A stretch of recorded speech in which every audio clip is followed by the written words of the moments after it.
Hoy en el frasco. En las universidades de Estados Unidos crecen las protestas a favor de Palestina y contra el apoyo del gobierno Biden a Israel. Mientras se multiplican las protestas de estudiantes en el país contra la guerra en Gaza, los arrestos de universitarios siguen a la orden del día. Fuimos objetos de una violencia policial absolutamente brutal ayer. Y utilizó un arma de descargas eléctricas para someter a manifestantes. Esta es la misma policía que entrena y coopera con las fuerzas terroristas de la entidad sionista.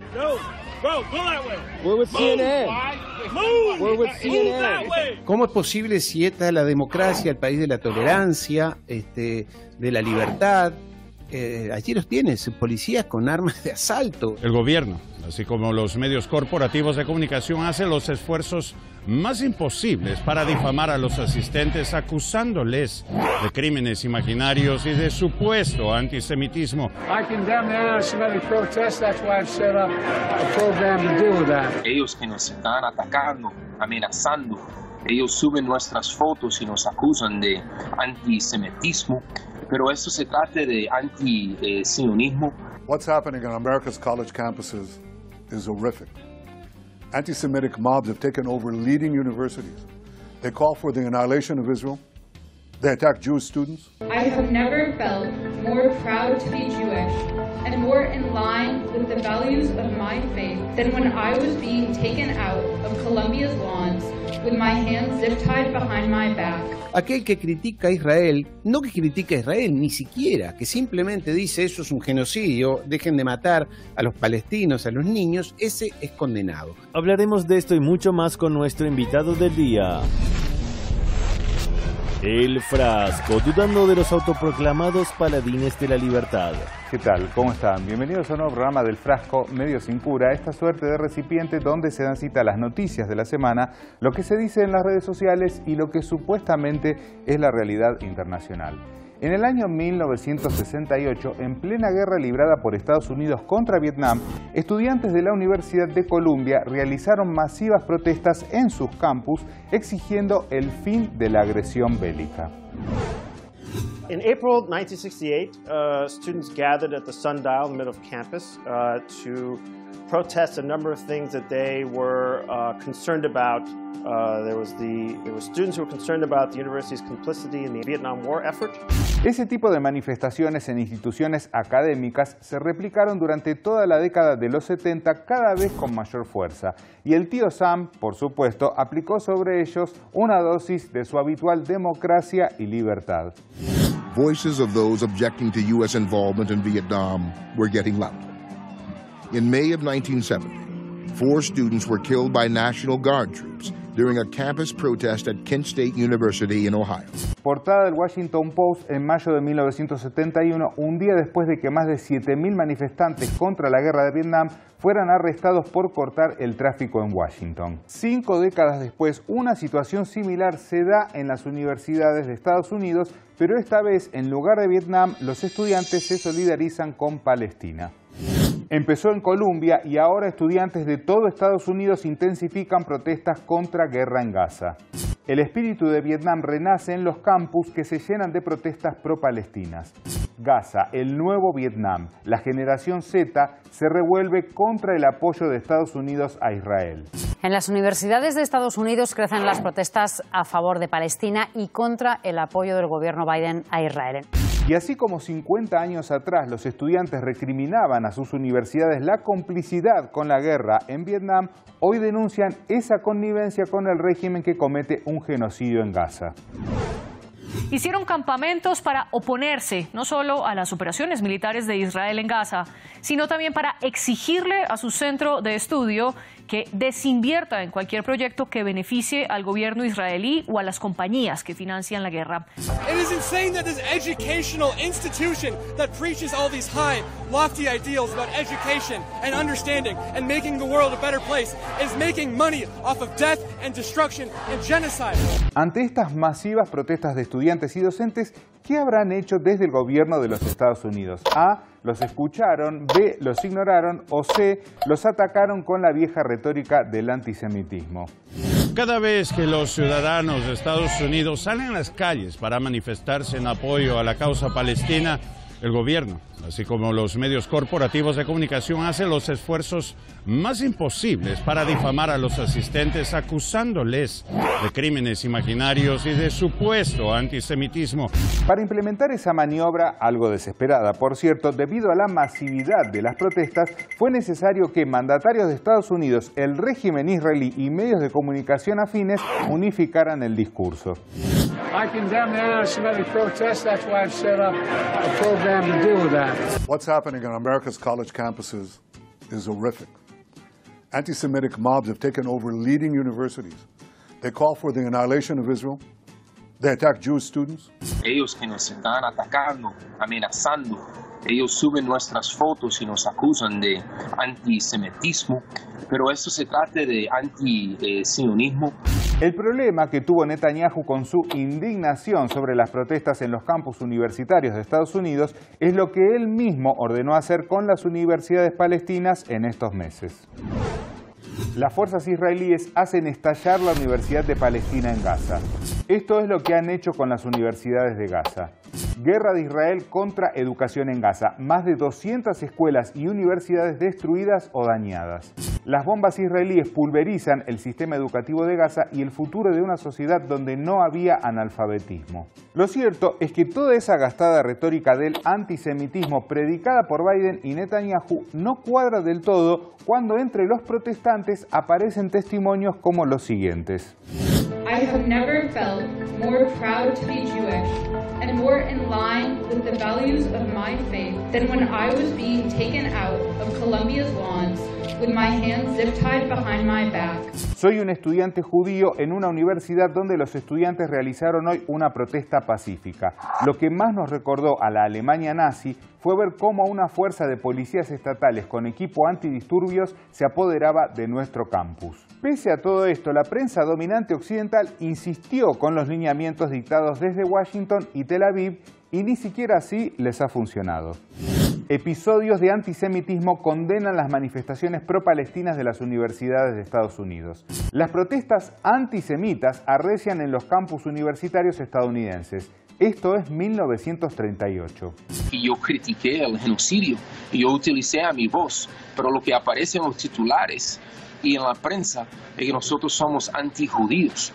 Esa es su forma de desacreditar y atacarnos. Tal parece que buscan demonizar a quienes claman por los derechos de los palestinos, victimizándose a cualquier precio. Y se puede resumir con lo que intentó hacer un defensor del sionismo en Pensilvania, Estados Unidos. Vean.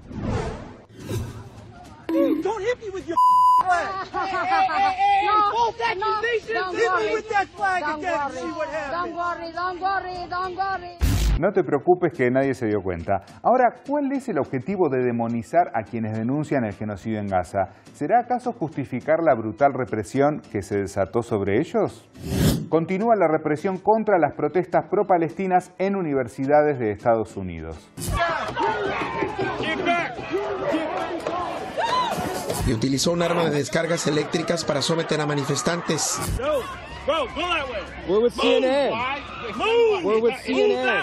¿Cómo es posible si esta es la democracia, el país de la tolerancia, de la libertad? Allí los tienes, policías con armas de asalto.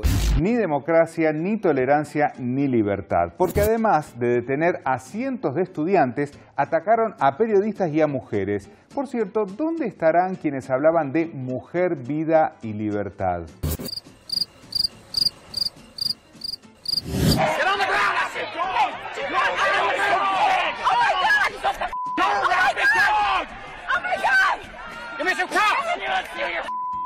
Hasta eso también lo han logrado los palestinos, que todo el mundo sepa lo que siempre le han hecho los Estados Unidos a las mujeres. Represión inmisericordia de la policía en Texas contra manifestantes a favor de Palestina. La policía agrede, golpea y detiene a periodistas y reporteros. Los derechos humanos con los que Estados Unidos se llena la boca. Sin embargo, para el poder mediático occidental, solo hay represión contra estudiantes cuando hablan de países como Venezuela, Cuba o Nicaragua. Cuando hay represión en Estados Unidos, la prensa lo titula así. Estudiantes pro-palestinos provocan el caos en las universidades de Estados Unidos tras detenciones masivas. Los incidentes no cesan pese al fuerte despliegue policial. Máxima tensión en las universidades de Estados Unidos. Hubo enfrentamientos con las fuerzas de seguridad. Por supuesto, porque cuando la narrativa mediática quiere minimizar las agresiones o ataques que le son incómodos, es mejor hablar de enfrentamientos. Las impactantes imágenes de los enfrentamientos entre estudiantes y policías en las protestas por Gaza en las universidades de Estados Unidos. Si la represión que ha ocurrido estos días contra los estudiantes en Estados Unidos hubiese ocurrido en China, Cuba, Venezuela, Irán, Siria o Rusia, sería noticia mundial y los gobiernos de los valores occidentales ya se habrían pronunciado. Inclusive un poco más lejos fue el medio israelí Jerusalem Post, que en su editorial no solo pidió sancionar a los universitarios que se solidarizan con Palestina, sino que además avaló la represión con estas palabras. Los grupos anti-Israel en el campus deben ser amenazados con su estatus académico. Todos los judíos están en peligro, por lo tanto, decimos que limpiar el pasto no es suficiente. Aquel que critica a Israel, no que critica a Israel, ni siquiera, que simplemente dice eso es un genocidio, dejen de matar a los palestinos, a los niños, ese es condenado. Eso sí, mientras sus fuerzas policiales seguían dándoles palazos a los estudiantes, el Departamento de Estado de Estados Unidos publicó su informe anual de derechos humanos. El secretario de Estado de Estados Unidos, Anthony J. Blinken, presenta el Informe por Países 2023 sobre prácticas de derechos humanos. Bueno, parece una broma de mal gusto, pero no me interrumpa más. ¿Cuántas veces dije que no me interrumpan más cuando estoy grabando? Y ahora, desde este noble programa, vamos a presentar un informe sobre conductores que maltratan a su equipo de producción. Que sea la última vez.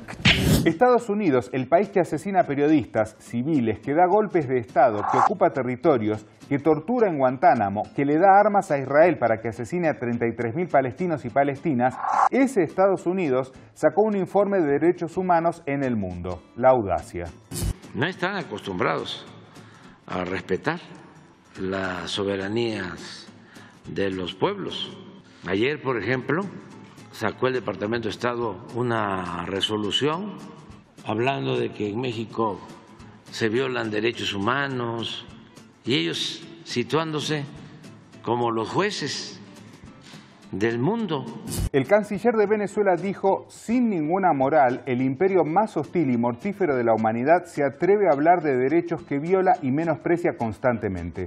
El canciller cubano agregó, al secretario de Estado de Estados Unidos no le preocupan los derechos humanos ni los del pueblo de Cuba, que viola con medidas de asfixia y el bloqueo extremo, ni los del masacrado pueblo palestino. Le preocupan los derechos de los productores de armamento y sus objetivos de dominación y saqueo. Ahora, ¿qué habrá dicho el gobierno de Estados Unidos en ese informe respecto a Israel mientras en Gaza se siguen descubriendo fosas comunes y denuncias de que el ejército israelí enterró allí a personas vivas?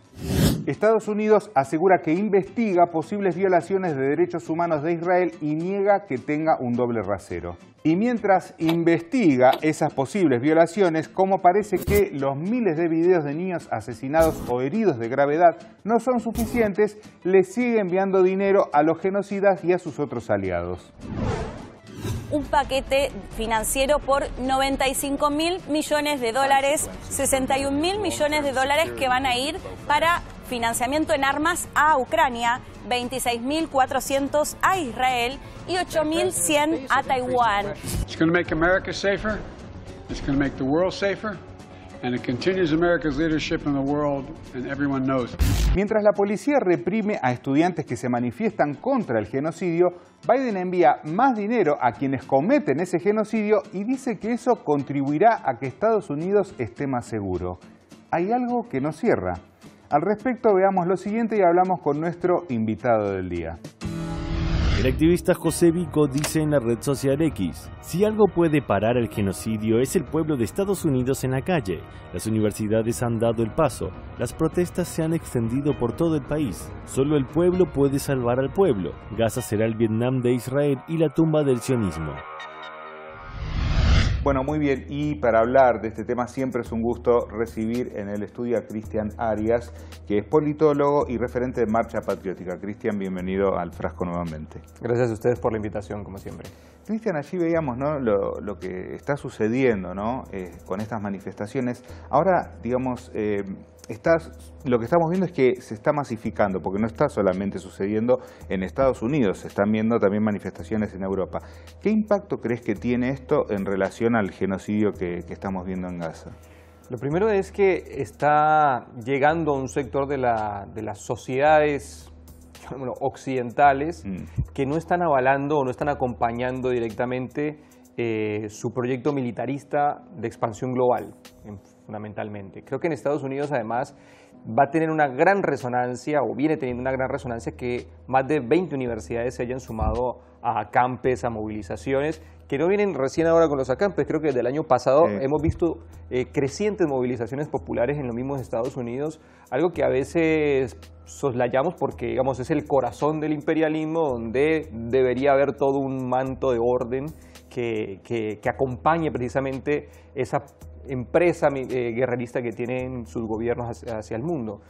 Bueno, yo lo que veo es, hay una resistencia hacia adentro, hay un reclamo popular a las políticas que están desarrollando sus gobiernos a contramano de un contexto mundial en que vemos una crisis civilizatoria que se expresa fundamentalmente en el cambio climático, donde las prioridades están desordenadas. Veníamos de una pandemia donde empezó eso a tener un relieve, y pasada la pandemia volvemos a la guerra, es la pregunta.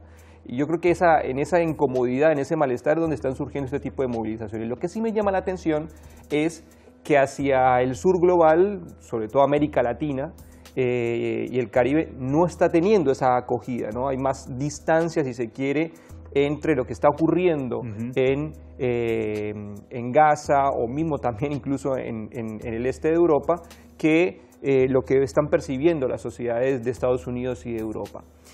Pero también pienso que esas mismas sociedades son más conscientes de que son justamente sus ciudadanos y ciudadanas los que están pagando la guerra. Es decir, el mecanismo por el cual, por ejemplo, Estados Unidos patrocina los conflictos, tanto el caso del genocidio que está cometiendo Israel, el sionismo israelí contra Palestina, y lo que está ocurriendo en Ucrania, es que a través de los impuestos de los ciudadanos trasladan un conjunto, una masa extraordinaria, excéntrica de dinero hacia supuestos países que terminan comprándole a las empresas satélites del complejo militar industrial, con lo cual hay una tasa de retorno que lo que hace es fomentar la concentración de la riqueza en ese conglomerado de grandes empresas. Digamos, hay 100 grandes empresas que, no sé, Seymour Melman hablaba cuando escribió El capitalismo del Pentágono en la década de los 60, bueno, esas son las que se siguen enriqueciendo hoy de las grandes empresas militaristas, y es un mecanismo que dinamiza la economía estadounidense en un momento de declive, de crisis, de sobreproducción itinerante del capital.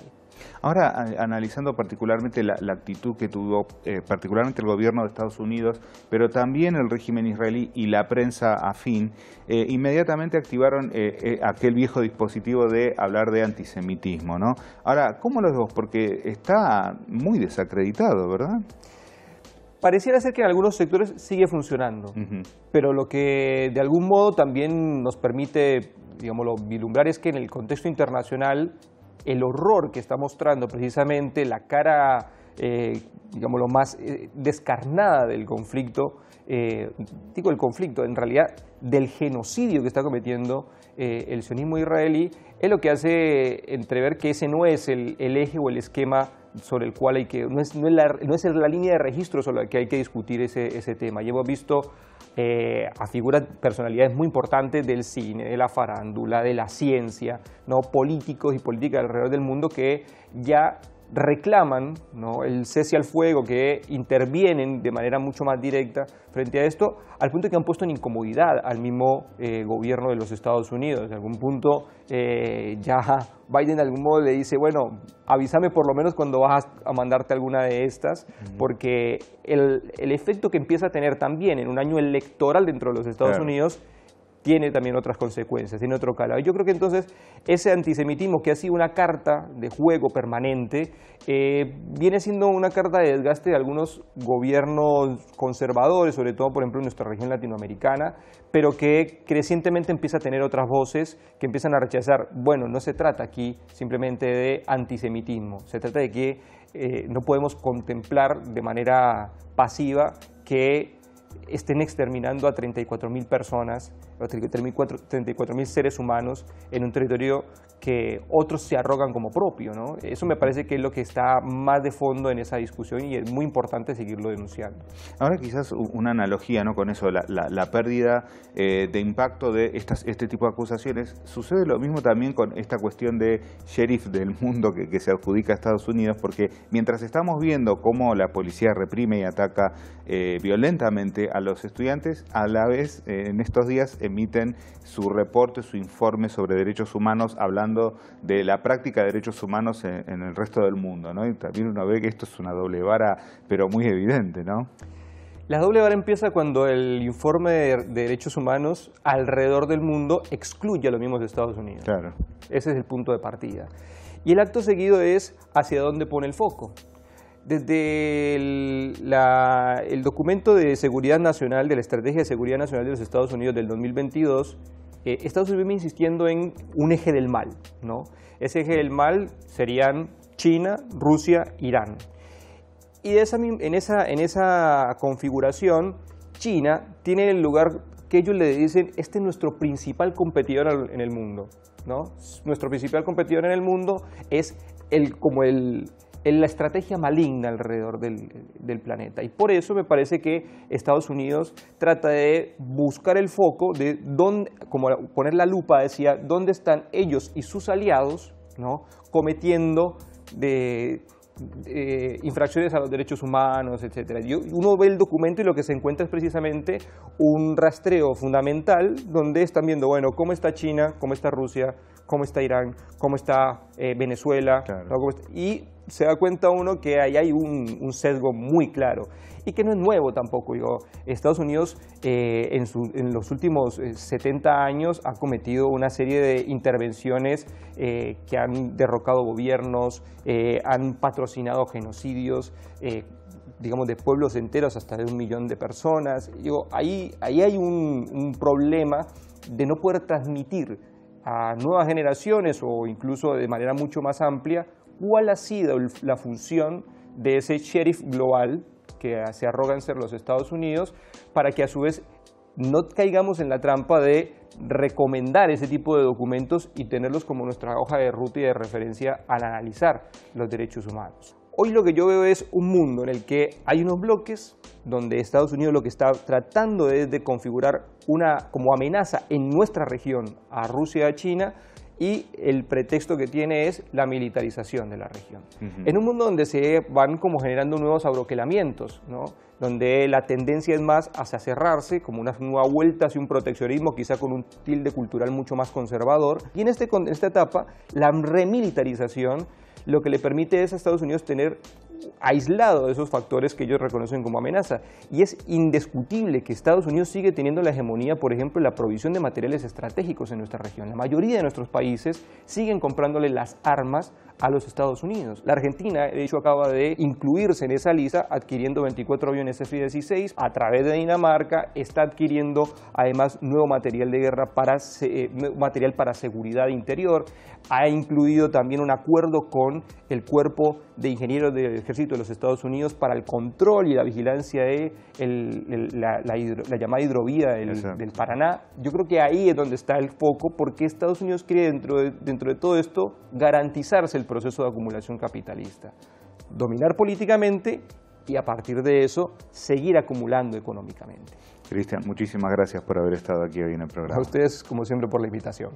Bueno, y nosotros, como siempre, nos vamos a un retrotweet, una frase del pasado que, por supuesto, explica o está relacionada a todo lo que vimos en el programa del día de hoy. Vean.